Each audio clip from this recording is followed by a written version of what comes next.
All rise, veuillez vous lever.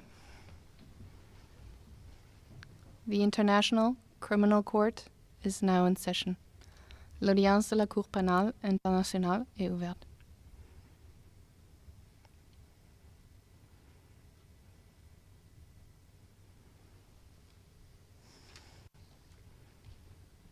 Please be seated. Veuillez vous asseoir.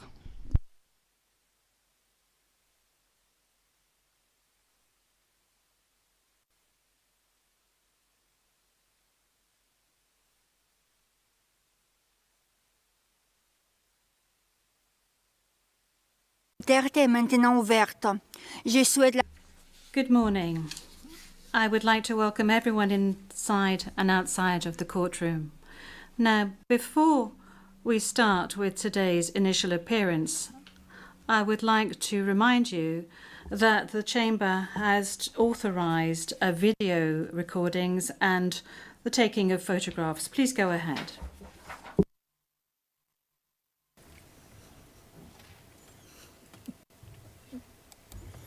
Je vous remercie. Vous avez une... Thank you. You have 1 minute to take photographs and record videos.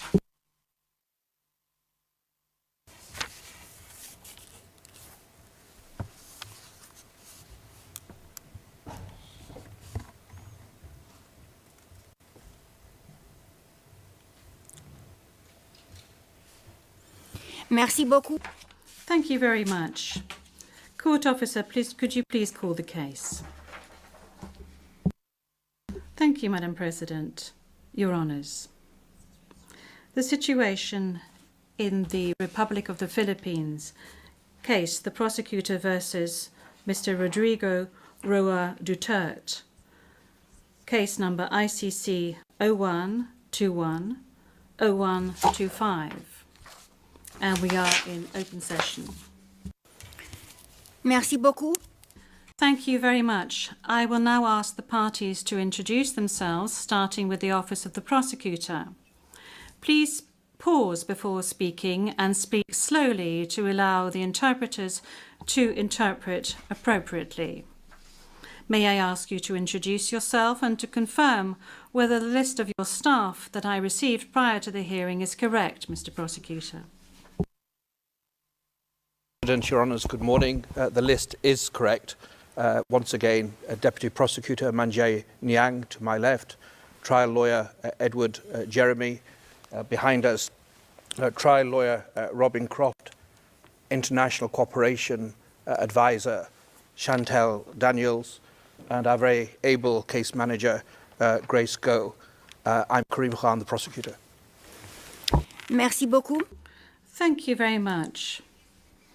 I now turn to the counsel for the defense of Mr. Duterte. As everyone can see, Mr. Duterte is present and is attending the hearing via video link. As Mr. Duterte made a long journey involving a considerable time difference, the Chamber authorized Mr. Duterte to follow the hearing at a distance. His counsel, however, is present with us in the courtroom. Thank you, counsel. Please introduce yourself. Good afternoon, Your Honours. I am Salvador C. Medjaldea, counsel for Rodrigo Roa Duterte. Merci beaucoup. Thank you very much. Thank you very much, counsel. I will now introduce the chamber. By my side, we have the Judge Reine Adelaide Sophie Alapine Gansu, the Vice President of the Court, and Judge Maria del Socorres Flores Liera. I am the presiding judge of the Pretrial Chamber 1 of the Court, and my name is Julia Antonella Mortoc.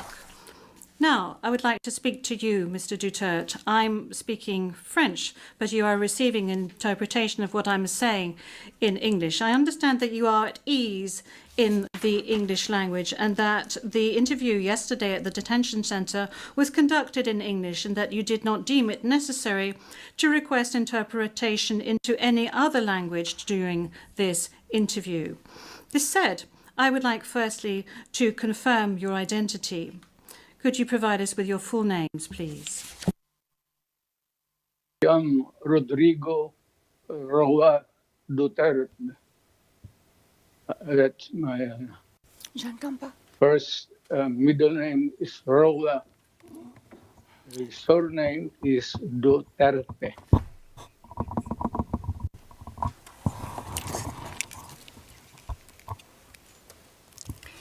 Merci beaucoup. Thank you very much. What is your date of birth? Again, ma'am.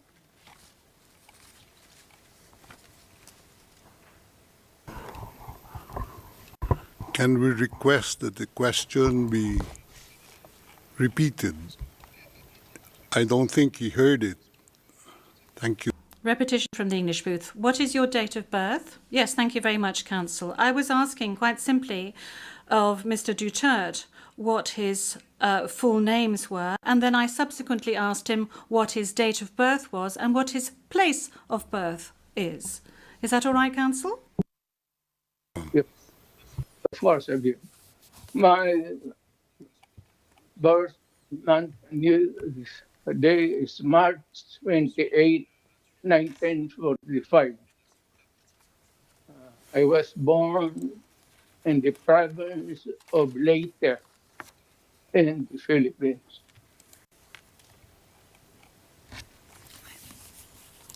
Merci beaucoup. Thank you very much. As a preliminary point. Very well. Thank you, Mr. Duterte. As a preliminary point, it is useful to clarify the nature and limited scope of this first appearance hearing. Today's hearing is neither the start of the trial, nor is it a confirmation of charges hearing. During today's hearing, no evidence will be collected or presented, and the issues of Mr. Duterte's guilt or innocence will therefore not be addressed. In accordance with Article 61 of the Rome Statute, the Court's founding treaty, and Rule 1211 of the Rules of Procedure and Evidence, the main purpose of this initial appearance is to answer 3 questions. Firstly, the Chamber must ensure that the person who was the subject of the arrest warrant has been informed of the crimes of which he is accused. Second, the Chamber must ensure that this person has been informed of his rights as recognised by the Rome Statute. Third, the Chamber must set a date on which it intends to hold a confirmation of charges hearing. The Chamber notes that your counsel, Mr. Duterte, filed 2 motions, one in relation with today's hearing. And you may be aware that these 2 motions have not been accepted by the Chamber because of the nature of today's hearing. No further discussion on the matter is necessary during this hearing because, as I said at an earlier stage, the aim of this hearing today is to introduce the parties and to ascertain the charges and to set a date for the confirmation of charges hearing at a later stage. With regard to the first point, I recall that Mr. Duterte has received a copy of the warrant for his arrest and that a redacted version of the prosecutor's application for the issuance of the warrant of arrest is public. I will now ask the court officer to read the charges against him. The charges will be read in English. Please, over to you, Madam Courtroom Officer. Thank you, Madam President. Your honours. On 7 March 2025, Pre-Trial Chamber 1 concluded that there were reasonable grounds to believe that Mr. Duterte is criminally responsible pursuant to Article 25(3)(a) of the Rome Statute as an alleged indirect co-perpetrator for the crime against humanity of murder pursuant to Article 7(1)(a) of the statute as follows. A. Murder of at least 19 persons, allegedly drug pushers or thieves, killed by members of the Davao Death Squad in various locations in or around Davao City, Philippines between 2011 and 2016. B. Murder of at least 24 persons, allegedly criminals, such as drug pushers or thieves or drug users, killed by or under the supervision of members of the Philippines law enforcement, sometimes with the assistance of persons who were not part of the police, at various locations in the Philippines between 2016 and 2019. Merci beaucoup, Madame la... Thank you, Madam Courtroom Officer. Mr. Duterte, I'm not going to ask you to stand up because I know your condition, so I'm going to allow you to remain seated. You have just heard the reading of the charges, which are in accordance with the content of the arrest warrant you received. This means that you have been informed of the crimes of which you are accused. And this concludes the examination of the first point mentioned above. I will now turn to the second point, which concerns your rights as a suspect before this court. I will summarize some of these rights, which are of particular importance at this stage of the proceedings. Those rights are as follows. You can benefit from the assistance free of charge of a competent interpreter and benefit from the necessary translations to meet the requirements of fairness. You have the right to have the time and facilities necessary to prepare your defence and to communicate freely and confidentially with the counsel of your choice. You have the right to remain silent, and you cannot be forced to testify against yourself or to confess guilt. You can also make statements in your defence without taking an oath. In addition to any other disclosure provided for in the statute, the prosecutor must disclose to you, as soon as practicable, evidence in his possession or at his disposal that shows or tends to show your innocence or to mitigate your guilt, or that could undermine the credibility of the evidence against you. At the confirmation of charges hearing, you can contest the charges, challenge the evidence presented by the prosecutor, and present evidence. There will be no trial if the charges are not confirmed or if the proceedings against you are completed. You have the possibility to make an application for interim release pending trial. And finally, Mr. Duterte, you have the right to be informed as soon as possible and in detail of the nature, cause, and content of the charges in the language that you fully understand and speak. Counsel, have you understood? Yes, we're listening, Ma'am. We're listening, and before it ends, may we be allowed to present a manifestation on the circumstances behind the delivery of Mr. Duterte in this chamber.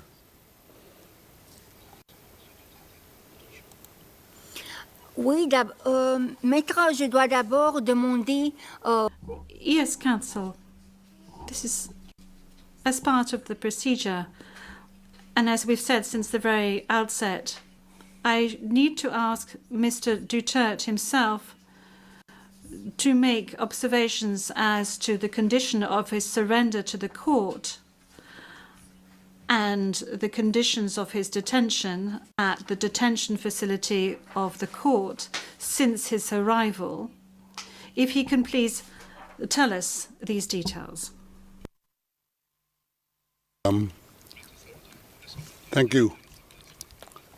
Can I... Oui, Maître. Oui. The presiding judge. Yes, counsel. please. 2 days ago, the whole world has witnessed the degrading fashion in which a former president of a sovereign country was bundled into a private aircraft and summarily transported to The Hague. To us lawyers, this would be called an extrajudicial rendition. To the less legally inclined, it was a pure and simple kidnapping. My client was denied all access to the legal recourse in the country of his citizenship, and this all in the nature of political score settling.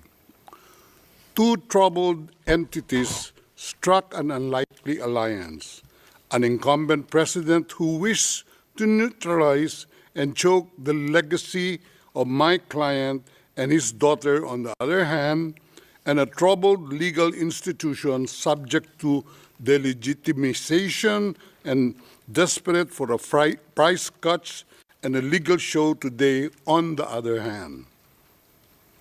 With this in mind, it is not surprising that my client was abducted from his country. ICC private jets do not drop out of the thin air. That jet which received my client was coordinated in advance.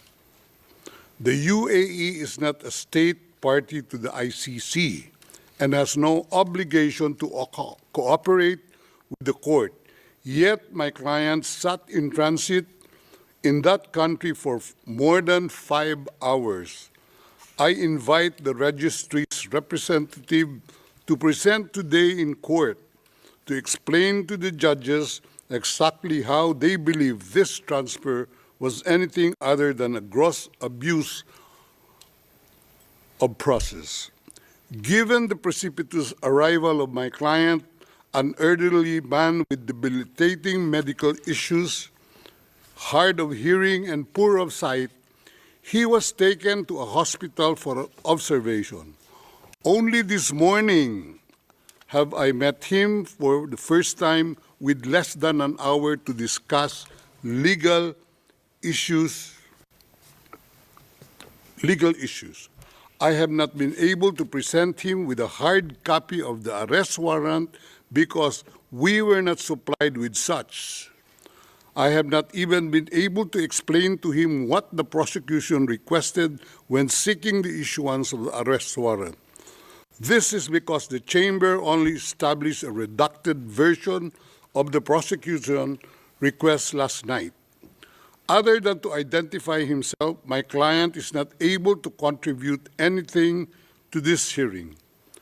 Most importantly, he is not able even to tell you that he has been informed of the charges as contained in the arrest warrant for a reason more pertinent to which I alluded in my written request to this honorable pretrial chamber this morning, and which is confidential in nature. Accordingly, I repeat my respectful request, which was rejected this morning, to postpone the substantive aspect of this hearing to the next week, when I will have the opportunity to sit with my client and to explain to him what a confirmation hearing is and what the disclosure is, and how the prosecution alleges that he committed crimes. I thank the court for its attention and regret to say that I do not have instructions to continue my submission any further today. Thank you.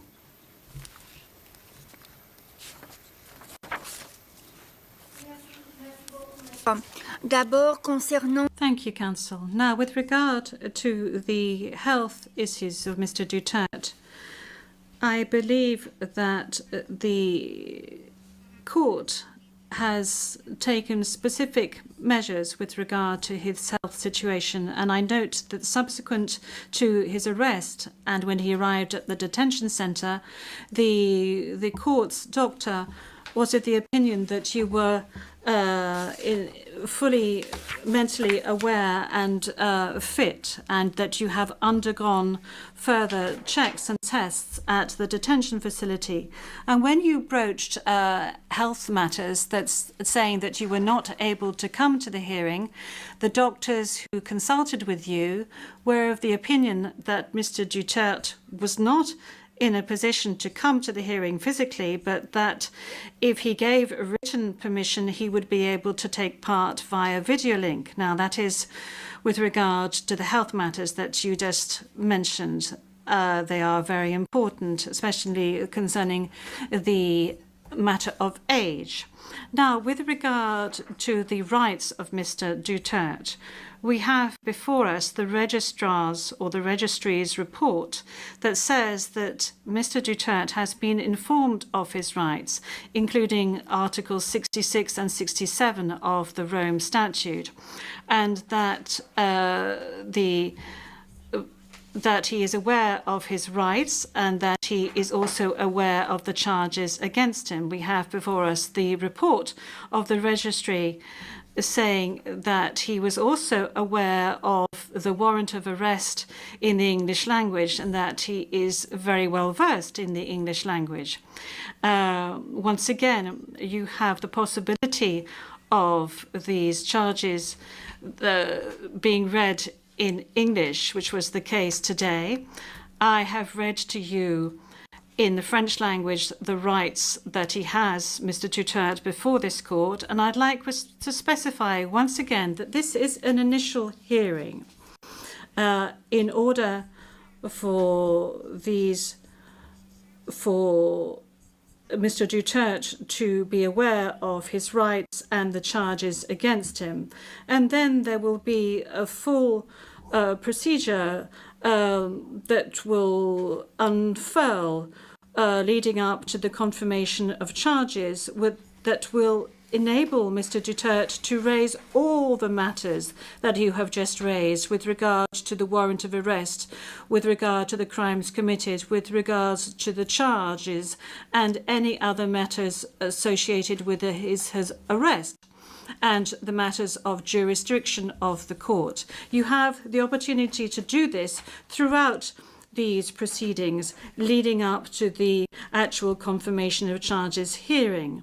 Now, counsel, with regard to your request for another hearing to be held next week, well, your initial request, that was, this was not accepted by the court. Now, you have seen the two decisions of the court that have been disclosed to you, and you are aware of the fact that these two decisions were refused. And this is by dint of the fact that this first initial appearance hearing does not need much preparation, as I have said to you on a number of occasions. I am now going to move on to the third stage, which is to set the date for the confirmation of charges hearing. After assessing all factors, including the need for the parties and participants to adequately prepare, as well as Mr. Duterte's rights, including his right to be tried within a reasonable time, the date for the commencement of the confirmation of charges hearing is September the 23rd, 2025. I would add that in accordance with Rule 1217 of the Rules of Procedure and Evidence, this date may be postponed by the Chamber depending on the progress of the proceedings, either on its own motion or at the request of the prosecutor or the defence. Before concluding this hearing, I would like to inform the parties of the next procedural steps. First, I would like to recall that in accordance with Rule 1212B of the Rules of Procedure and Evidence, the Chamber holds status conferences to ensure a small exchange of information under satisfactory conditions. These conferences are organised either ex officio or at the request of the prosecutor or the defence. Secondly, a set of decisions will be taken in a timely manner to ensure that the proceedings progress smoothly and expeditiously.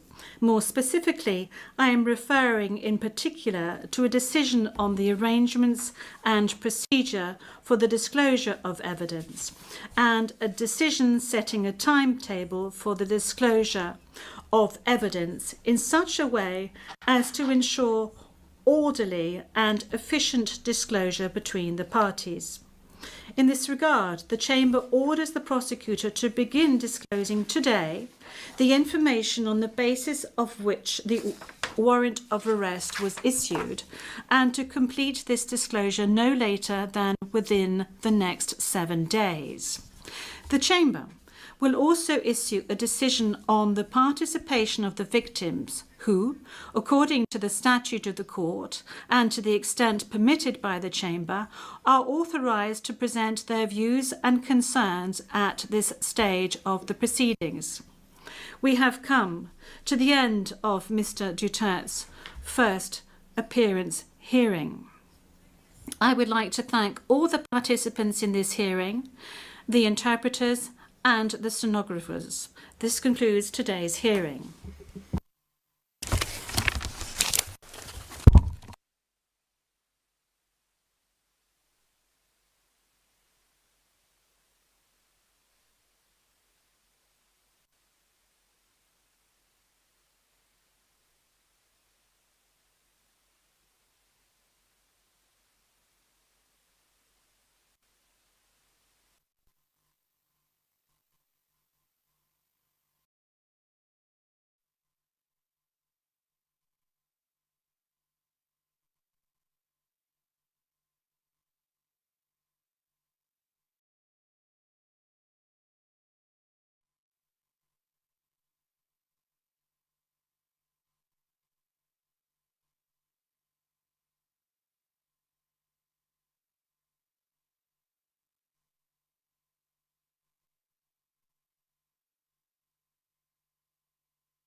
statute regulates the issuance by the pretrial chamber of a warrant of arrest.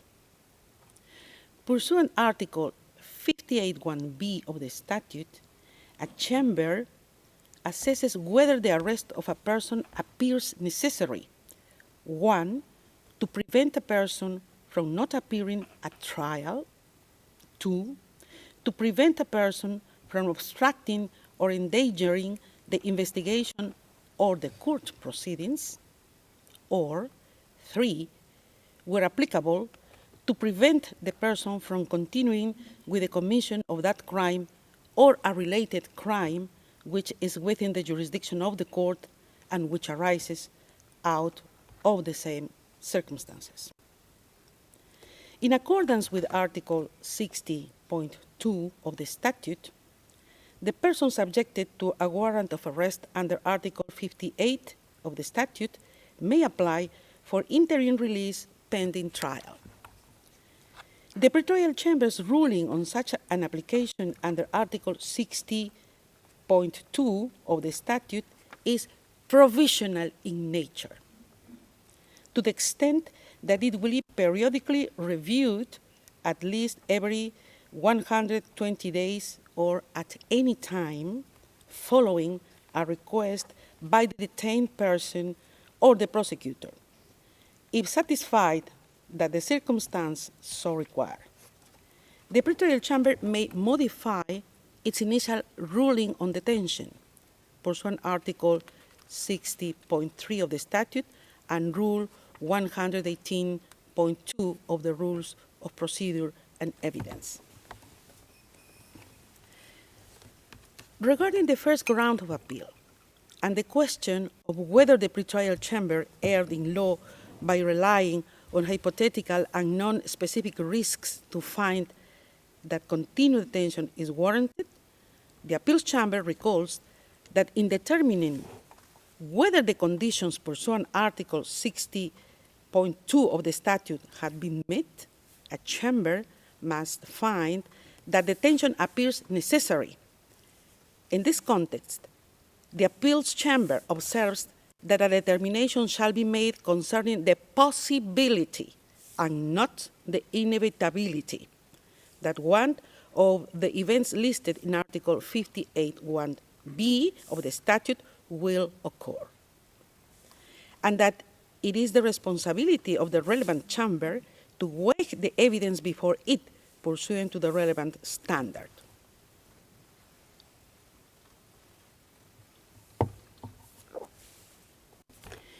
The appeals chamber notes that in its assessment of risks under Article 58(1)b of the statute, the pretrial chamber relied on this legal standard.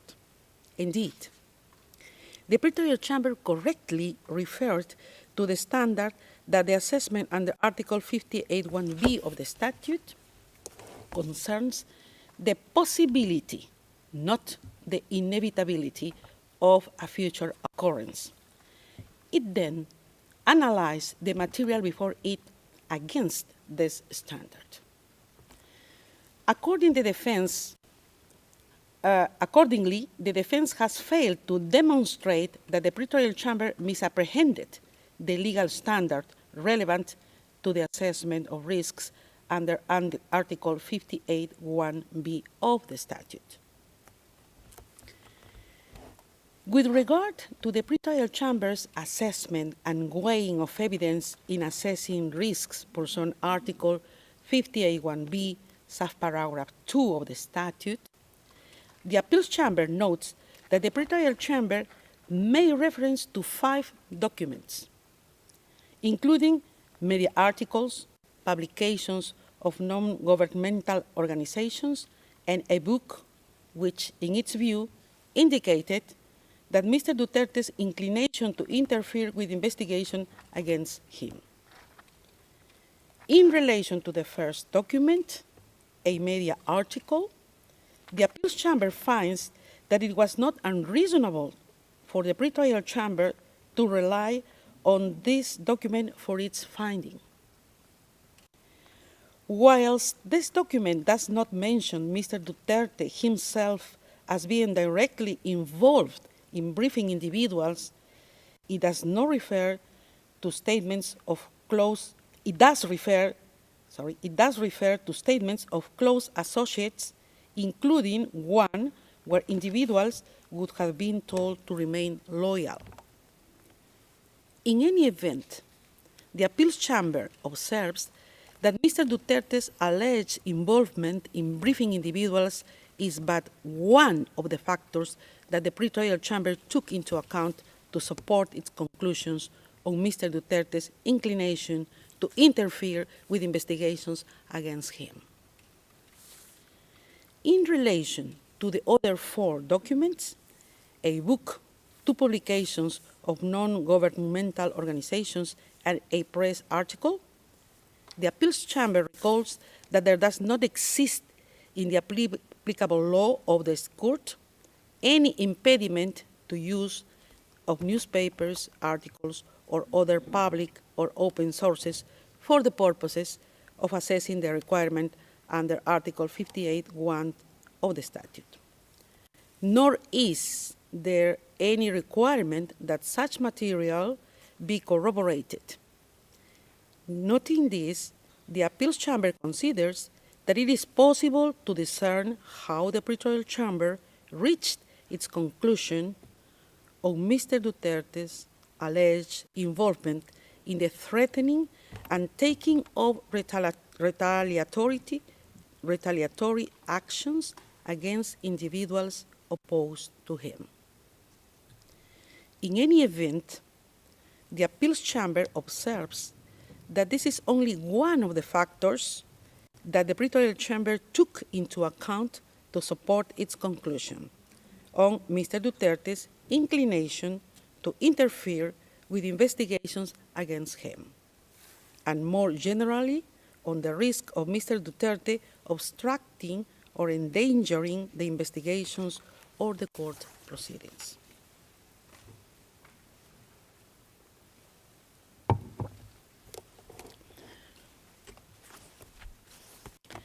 For these reasons, the appeals chamber considers that the defense has failed to demonstrate an error in the pretrial chamber's assessment and weighing of evidence before it in the context of its consideration of the risk under Article 58(1)(b), subparagraph 2 of the statute. In relation to the pretrial chamber's reliance on the notion of a network of supporters, the appeals chamber recalls that it has considered that it is sufficient for a chamber to establish that it is possible that a suspect had the necessary assets to abscond, and that there is a risk that a suspect has the financial means to abscond on the basis of concrete evidence. The appeals chamber has also held that the existence of a supportive network and financial means may be relevant to determining whether there is a risk that a person may evade justice or interfere with the investigation, and that access to the international contacts could provide the means to enable a suspect to abscond, whether or not there was evidence that the suspect would actually utilize such contacts. In the impugned decision, in determining whether Mr. Duterte posed a flight risk under Article 58(1)(b), subparagraph 1 of the statute, the pretrial chamber considered that he appears to have the necessary political contacts as well as to benefit from a network of support within the Philippines.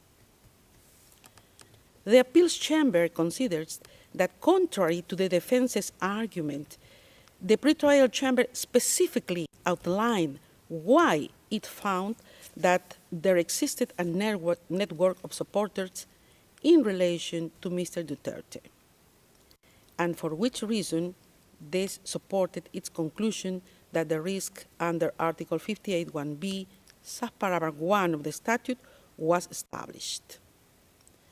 In the view of the appeals chamber, the manner in which the pretrial chamber undertook this assessment was case-specific, as it took into account the specific circumstances of Mr. Duterte, amongst others, his position as former president of the Philippines and his recent re-election as mayor of Davao City in May 2025.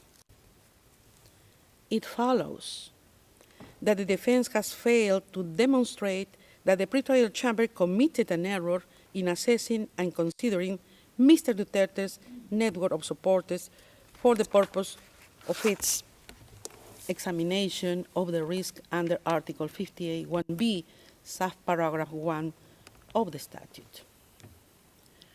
Further, under the first ground of appeal, the defense argues that the pretrial chamber's alleged reliance on irrelevant considerations led to errors of law and fact.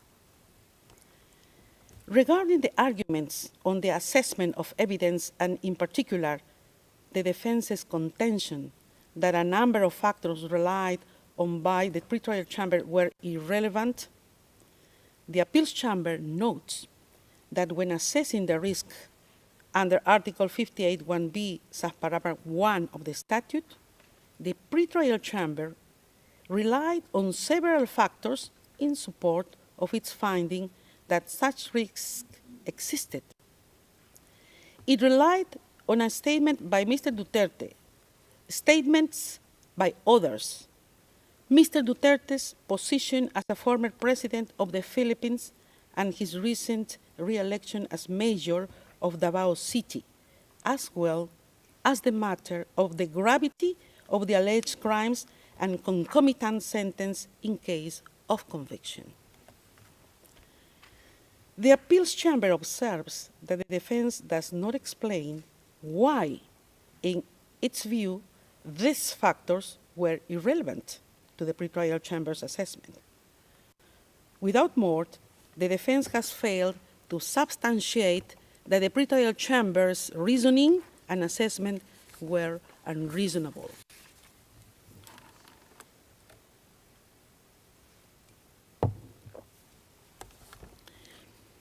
In the same vein, the defense fails to demonstrate that the pretrial chamber's reliance on Mr. Duterte's re-election as mayor of Davao City in its assessment of the risks under Article 58(1)(b), subparagraph 3 of the statute was unreasonable. Moreover, with regard to the defense's contention that the pretrial chamber selectively cited facts and ignored others in the same items of evidence, the appeals chamber considers that the defense has failed to demonstrate how the fact that the pretrial chamber accorded weight to the statement from Mr. Duterte that it cited should result in the pretrial chamber's ignoring or attaching no weight to other statements. Regarding gravity and concomitant sentences in case of conviction, it is recalled that the appeals chamber has consistently held that these factors are relevant considerations in assessing the risk under Article 58(1)(b), subparagraph 1 of the statute, as these are factors that may increase an incentive of a person to abscond. In the present instance, the gravity of the alleged crimes and the possibility of a lengthy sentence was but one of the factors the pretrial chamber took into account in its assessment of risks under Article 58(1)(b), subparagraph 1 and 2 of the statute. And it looked at the specific allegations against Mr. Duterte. It follows that the defense has failed to demonstrate an error. Regarding the question of whether the pretrial chamber erred in fact by failing to give appropriate weight to relevant facts, specifically Mr. Duterte's health condition and its mitigating effect on the risk factors set out in Article 58(1)(b) of the statute as argued by the defense. The appeals chamber recalls that there is no provision in the court's legal texts that specifically provides for the interim or conditional release of a detained person on health grounds. Nevertheless, the appeals chamber has indicated that the medical condition of a detained person may have an effect on the risks under Article 58(1)(b) of the statute, and may be a reason for a pretrial chamber to grant interim release with conditions.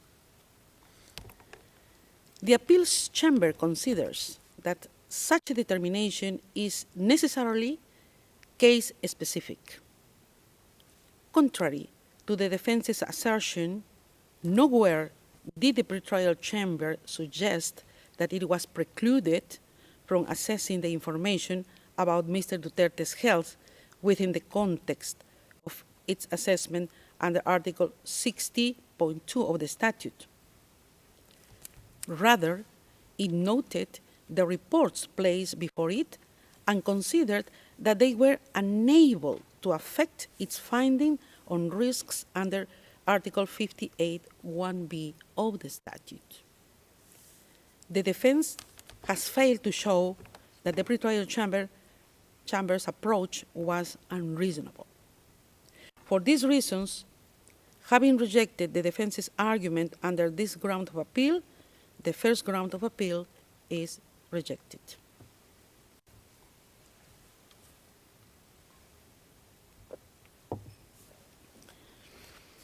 Second ground of appeal. I will now turn to the second ground of appeal. Under this ground, the defense challenges the pretrial chamber's assessment of the proposed conditions of release and state warranties. The defense argues that the pretrial chamber erred in law in failing to address the proposed conditions of release and state warranties. The appeals chamber is of the view that the pretrial chamber did not appear to criticize a lack of detail in the proposed conditions, but rather in the details as how the state which accepted to receive Mr. Duterte would implement the necessary conditions. The pretrial chamber did not consider release with conditions as required, but found that in the circumstances before it, the risks it had identified could not be mitigated by the proposed conditions. Moreover, the appeals chamber is of the view that the pretrial chamber was not obliged, as suggested by the defense, to seek further observations from the concerned state, because it did not envisage the possibility of release given the risks it found Mr. Duterte presents under Article 58(1)(b) of the statute. For these reasons, the appeals chamber finds that the defense has failed to identify an error by the pretrial chamber when addressing the proposed conditions of release and state warranties. In relation to the question of whether the pretrial chamber erred in law by failing to consider if the proposed state warranties could mitigate the risks under Article 58(1)(b) of the statute, the appeals chamber finds that this does not appear from the impugned decision that the pretrial chamber would have required an elimination of risks, as argued by the defense. Instead, the impugned decision specifically states that the pretrial chamber did not consider the suggested conditions to sufficiently mitigate the identified risks. It is also apparent from the factors brought forward by the pretrial chamber when examining the implementation of conditions that it did consider them. Finally, the appeals chamber considers irrelevant to which conditions the prosecutor agreed when discussing potential release of the suspect to the host state. What matters are not conditions that may, in principle, be possible in case of a release to a state different to the one proposed by the defense. Rather, what is of consequence for the pretrial chamber's assessment are the conditions and warranties proffered in relation to a release to the state party concerned. For these reasons, the appeals chamber is of the view that the defense failed to substantiate the pretrial chamber's conclusions were unreasonable.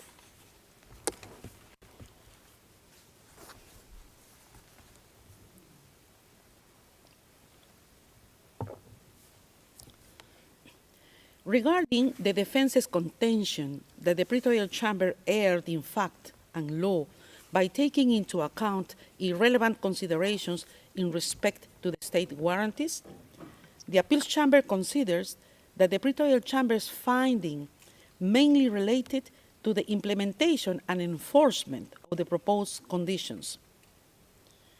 It considered the practical implications of ensuring adherence to the proposed proffered conditions in a situation such as the one at hand.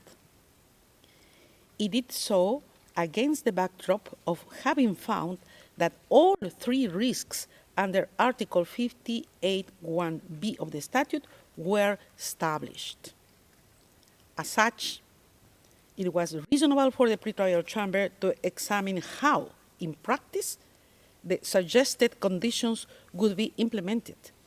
The defense has failed to show an error in this assessment. For these reasons, the appeals chamber considers that the defense has failed to show how the pretrial chamber erred in its assessment of the proposed conditions of release and state warranties. For the foregoing reasons, the second ground of appeal is rejected. Third ground of appeal.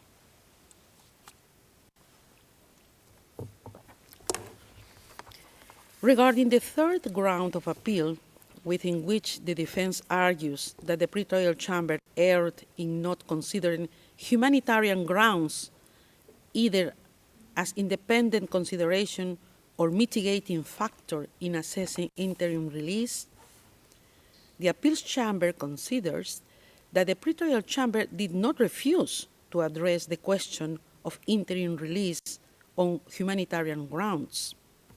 Rather, it gave the reasons for which, in its view, the humanitarian grounds advanced by the defense were not sufficiently set out in the case at hand.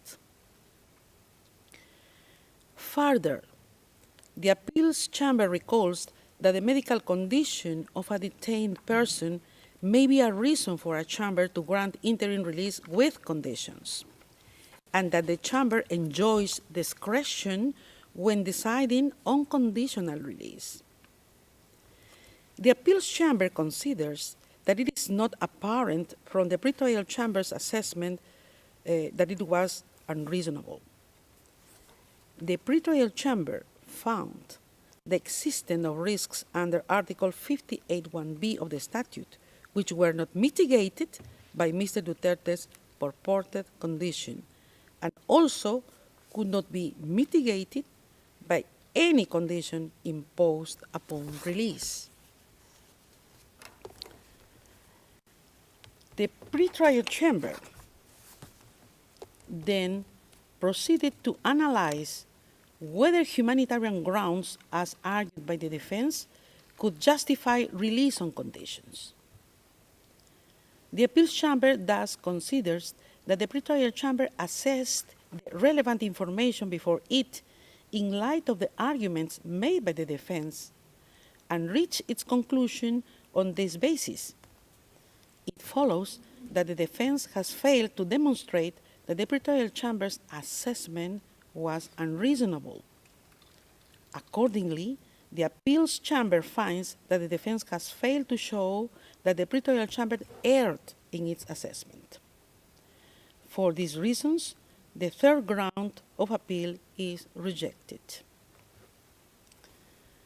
finally, the appeals chamber notes that the pretrial chamber reached its conclusions in relation to the risks enumerated in Article 58(1)(b) of the statute on the basis of a comprehensive assessment of the information before it.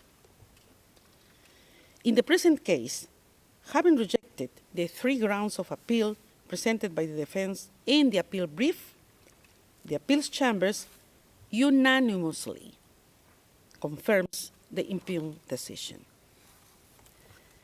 This brings us to the end of the summary of the appeals chamber's judgment. The judgment will be notified to the parties and participants after the hearing. Translations of the summary will also be available in due course. I would like to thank the court reporters, interpreters, and other registry staff for their valuable assistance today in holding this hearing. The hearing is adjourned. All rise. We will